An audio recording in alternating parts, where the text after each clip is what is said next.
va parler de Un palais d'épines et de roses de Sarah J. Maas. Bon, normalement, vous l'avez vu passer parce que c'est quand même une saga super connue dans le BookTok US.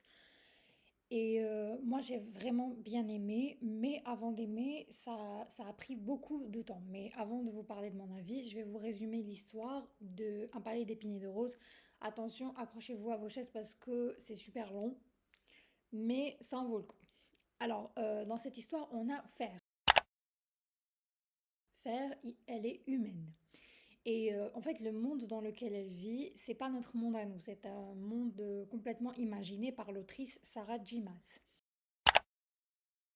Donc dans ce monde, on a les Fae qui sont d'un côté du mur et les humains qui sont d'un autre côté. Avant, ils vivaient tous ensemble et les êtres humains étaient les esclaves des Fae, mais il y a eu la guerre et tout le monde a dit que c'est bon, il fallait libérer les êtres humains. Du coup, ils ont mis un mur entre les deux royaumes, donc le royaume des humains, des mortels, et le royaume des immortels, donc celui des Fae. Dans le royaume des mortels, on a Fer. Donc notre protagoniste, elle est humaine et elle vit dans même pas maison, c'est une toute petite cabane avec ses sœurs et son père. Sa mère est décédée. Il faut savoir que sa famille, son père, ils étaient super riches avant. Mais il a fait faillite à cause d'un naufrage. Du coup, il s'est retrouvé, lui et ses trois filles, à vivre dans une cabane avec pratiquement même plus de quoi, pas pratiquement, ils avaient même plus de quoi manger. Et il faut savoir que Fer, c'est la cadette, c'est la dernière des sœurs. Et ses deux grandes sœurs, Nesta et Hélène, elles, c'est pas qu'elles savent rien faire, c'est juste qu'elles veulent pas se casser la tête. Enfin, pour Nesta, c'est plus en mode de c'est notre père qui doit nous nourrir, c'est pas nous. Donc, moi, je vais pas me casser la tête à aller chercher à manger. Hélène, elle est trop fragile, trop émotive. Donc, en gros, c'est la fille qui peut pas gérer, c'est la fille sentimentale et tout. Du coup, tout va reposer sur les épaules de Fer. C'est elle qui va nourrir sa famille, c'est elle qui chasse pour manger, hein, concrètement. C'est elle qui se débrouille pour avoir de l'argent et aller leur acheter de la nourriture. Un jour, pendant qu'elle était en train de chasser, comme elle a l'habitude, parce qu'elle y va pratiquement tous les jours, et ce jour-là, vraiment, c'est si ils achetaient pas, enfin, pardon, si elle ne chassait pas et elle n'avait pas un truc à manger, à rapporter chez elle, ils allaient mourir de faim. Ils avaient plus rien du tout. Elle tombe sur un énorme cerf et elle était en train de le cibler avec sa flèche et son arc. Et tout à coup, il y a un loup qui débarque et qui prend le cerf en chasse, quoi. Il veut le bouffer. Et elle, qu'est-ce qu'elle fait? Elle va viser le loup. Le loup meurt, mais avant, bien sûr, il va tuer le cerf. Du coup, elle va prendre et la peau du loup pour la vendre et avoir un peu d'argent, et le cerf. Et elle va rentrer chez elle et nourrir sa famille. Ensuite, elle va vendre la fourrure et tout. Elle va rentrer, elle est super contente, hein. Ils ont enfin de quoi manger pendant un petit bout de temps, ça va les sauver. Sauf que, à la fin de cette journée-là, débarque chez elle un monstre. Vous voyez la Belle et la Bête? C'est la bête, mais un peu plus costaud, avec des cornes beaucoup plus pointues. Et il leur demande direct chez elle, il effraie tout le monde, qui a tué le loup. Bien sûr, personne ne va l'ouvrir jusqu'à ce qu'elle regarde les yeux de la bête et elle dise c'est moi qui l'ai tué. Faire. Et alors, elle s'attend à ce qu'il la tue, elle donne des consignes à son père pour qu'il chasse et pour qu'il se débrouille quand elle sera plus là. Elle sort avec lui et là en fait il la tue pas. Il va l'embarquer dans le monde des immortels. Du coup, elle va être obligée de laisser sa famille et de partir dans le monde des Fae, monde sur lequel elle ne sait absolument rien. Parce qu'il y a des rumeurs, et ils entendent des trois trucs, mais c'est pas concret, quoi. Et là, elle va rentrer vraiment dans leur monde et elle va voir leurs coutumes et comment ils vivent et tout. Donc, il faut savoir que ce monstre-là, il s'appelle Tamlin.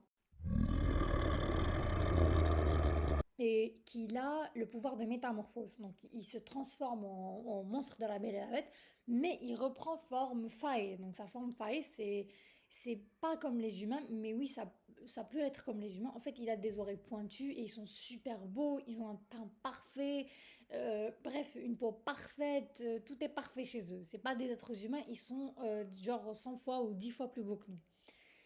Mais eux, ils sont immortels et ils ont tous un pouvoir. Ça dépend des pouvoirs avec lesquels tu es né en fait. La magie, ça se contrôle pas.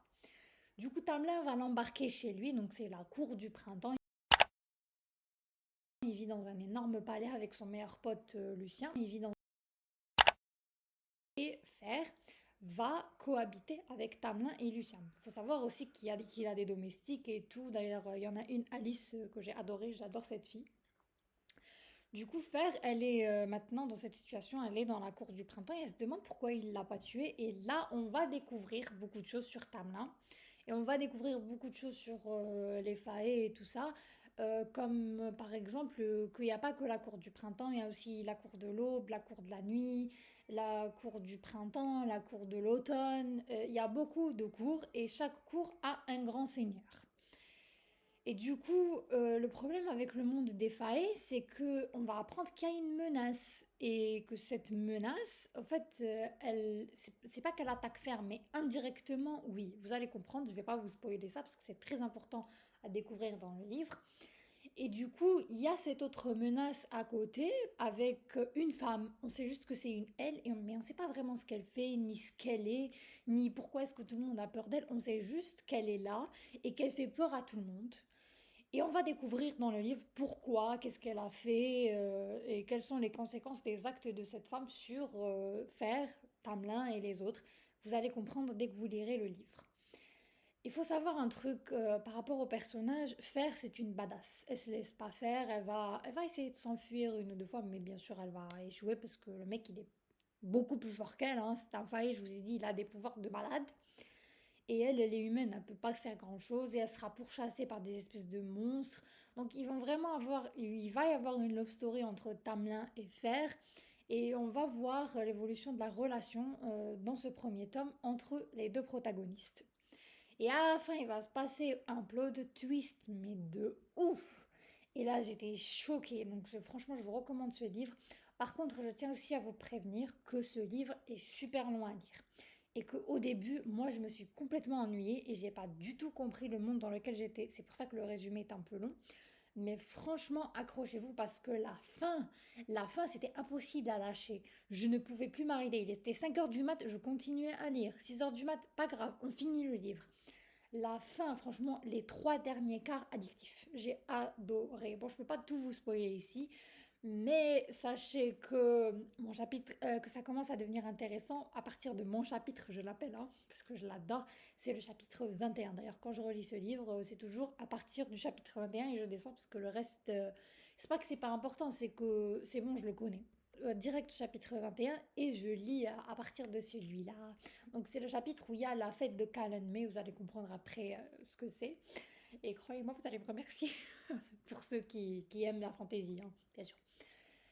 Et du coup, dans ce chapitre, enfin dans les derniers chapitres, on va apprendre plein de trucs qu'on savait pas et on va beaucoup plus s'attacher à l'histoire que pendant les 3 premiers quarts du livre. Je vais pas vous mentir, un peu je me suis ennuyée au début et je comprenais pas surtout. Malheureusement, il n'y a pas un petit résumé au début qui te montre ou qui t'explique c'est quoi ce monde. Non, t'es juste premier chapitre et on y va.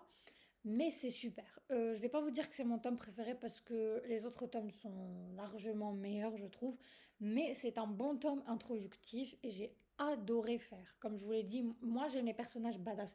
J'aime pas les filles qui pleurnichent et qui attendent que le prince charmant vienne les sauver. Non, c'est pas mon truc. J'aime les filles qui savent se défendre. Les filles qui disent j'ai pas besoin d'un homme, je peux me défendre toute seule. S'il est là, c'est bonus. Voilà. Et c'est vraiment ce qu'on va trouver avec Fer. J'ai adoré cette meuf. Lucien aussi, parce qu'il m'a fait rire de temps en temps. Donc, mention spéciale à Lucien. Ah, je vous ai pas dit un truc à propos de lui. C'est qu'il a une particularité. Il a un œil, une espèce de fer, ou je sais pas c'est quoi le matériel, mais il a perdu un œil. Donc, on lui a placé un autre œil, parce qu'ils ont une technologie super avancée, ou un truc comme ça, des failles, de la magie. Et il a un œil métallique. Voilà. Mais il a perdu son œil et on va découvrir aussi dans ce livre pourquoi il a perdu son œil, c'est quoi l'histoire de Lucien, parce que lui aussi il a des casseroles derrière, et bien sûr Tamelin et Fer. Et je peux pas plus vous spoiler parce que sinon je vous raconte tout le bouc. Citation que j'ai préférée dans ce premier tome de Akotar ou Un palais d'épines et de roses, comme vous préférez, c'est Merci de l'avoir retrouvé, fit mon sauveur d'une voix suave. Profitez bien du rituel. À ces derniers mots, ils détalèrent vers les bûchers sans demander leur reste. Je me dégageai et me tournai vers mon sauveur pour le remercier. Cet homme était le plus beau de tous ceux que j'avais pu voir. Spoiler alerte, bon c'est pas un spoil mais c'est le chapitre 21. Vous allez comprendre pourquoi, parce que je vais vous en parler du tome 2 dans la deuxième vidéo. Alors keep on going parce que c'est mon tome préféré. Trop bien, j'adore cette saga.